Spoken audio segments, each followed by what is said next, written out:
Hello friends, நீங்கள் இப்போ பார்த்துட்டு இருக்கிறது டேஃபடில்ஸ் கார்னர். நீங்கள் நம்ம சேனலுக்கு புதுசுன்னா சப்ஸ்கிரைப் பண்ணிக்கோங்க, மறக்காமல் பெல் பட்டனை கிளிக் பண்ணிக்கோங்க. இன்றைக்கி நம்ம பார்க்க போகிற ரெசிபி சென்னா மசாலா. சென்னா மசாலா எல்லாருக்குமே பிடிக்கும். அது எப்படி ஈஸி அண்ட் சிம்பிளாக பண்ணி முடிக்கலாங்கிறத இந்த வீடியோவில் நம்ம பார்க்கலாம். சென்னா மசாலான்னு சொல்லிட்டு வாழைப்பழம் சேர்க்குறேன்னு பார்க்குறீங்களா? அது ஒன்றும் இல்லை, வாழைப்பழ சப்பாத்தி செய்ய போகிறோம்.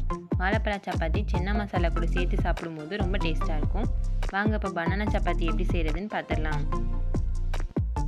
ஒரு வாழைப்பழத்தை நல்லா மசிச்சுட்டு அது கூடவே 1 கப் கோதுமை மாவு சேர்த்துக்கலாம்.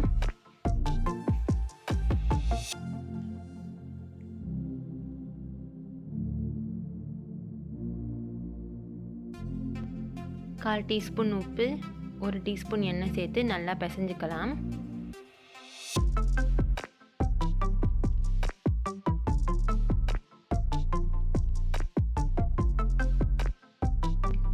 வாழைப்பழத்தோடு நல்லா பிசைஞ்சிட்டு அதுக்கப்புறம் தேவையான அளவு தண்ணி ஊற்றி நல்லா பிசைஞ்சுக்கலாம்.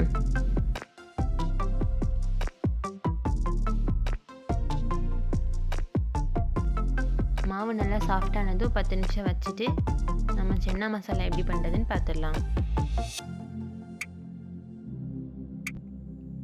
குக்கரில் 2 கப் சுண்டலை சேர்த்துக்கலாம். இந்த சுண்டலை நான் ஆல்ரெடி 8 மணி நேரம் ஊற வச்சுருக்கேன். 1 டம்ளர் தண்ணி,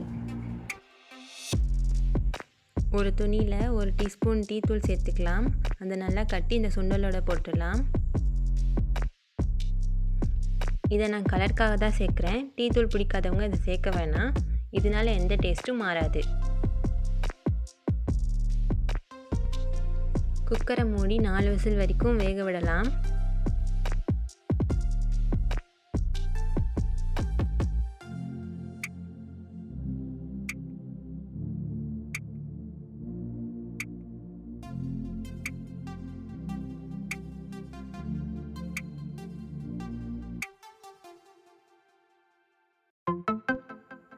இப்போ நல்லா வெந்துருச்சு. இதுலேருந்து 1 கப் மட்டும் எடுத்து 1, 2 அரைச்சி வச்சுக்கலாம்.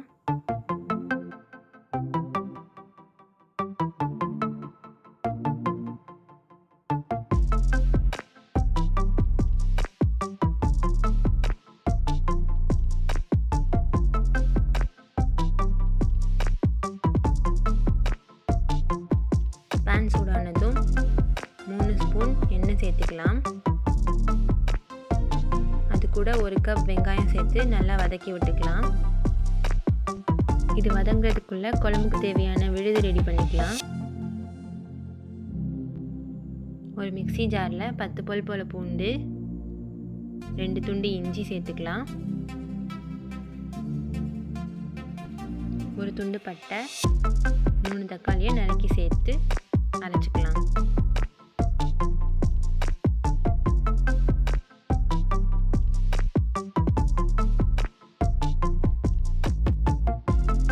இந்த குழம்புக்கு வெங்காயம் தான் டேஸ்ட்டே. நான் இங்கே 2 வெங்காயம் சேர்த்துருக்கேன். பாருங்கள், வெங்காயம் பொன்னிறம் ஆயிடுச்சு. இப்போ நம்ம விழுதை சேர்த்துக்கலாம்.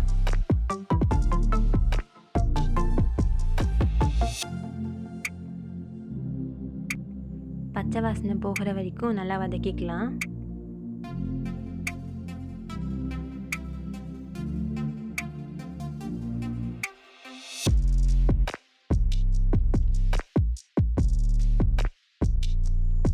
ஒரு டேபிள் ஸ்பூன் மிளகாய் தூள், 1/2 டேபிள் ஸ்பூன் கரம் மசாலா சேர்த்து நல்லா வதக்கிக்கலாம்.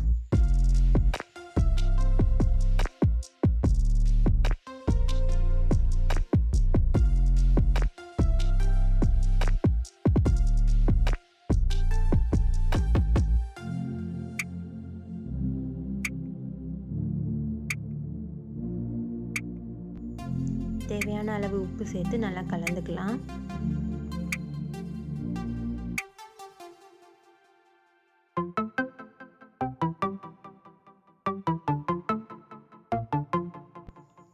கொதி வந்ததும் சுண்டல் வேக வச்ச தண்ணியோடு சேர்த்துக்கலாம். தண்ணியை கீழே ஊற்ற வேண்டாம்.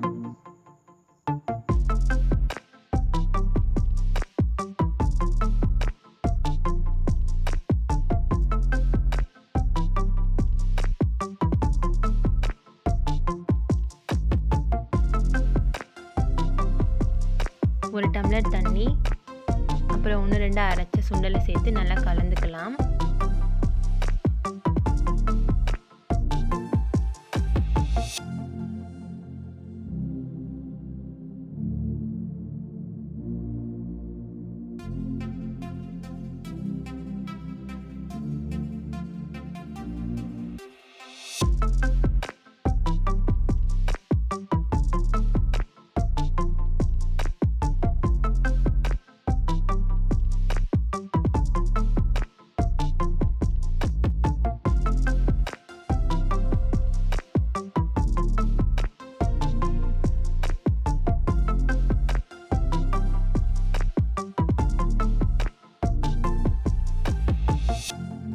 கொதிச்சிட்டு இருக்கட்டும். நம்ம சப்பாத்தி போட்டு எடுத்துடலாம்.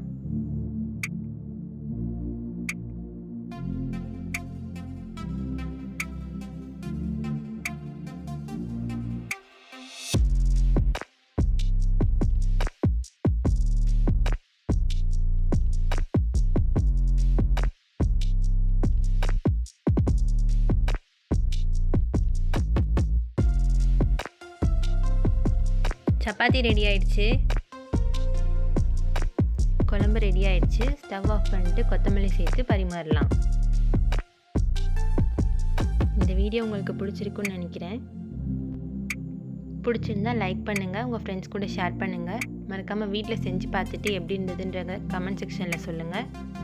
நெக்ஸ்ட் வீடியோவில் பார்ப்போம். நன்றி.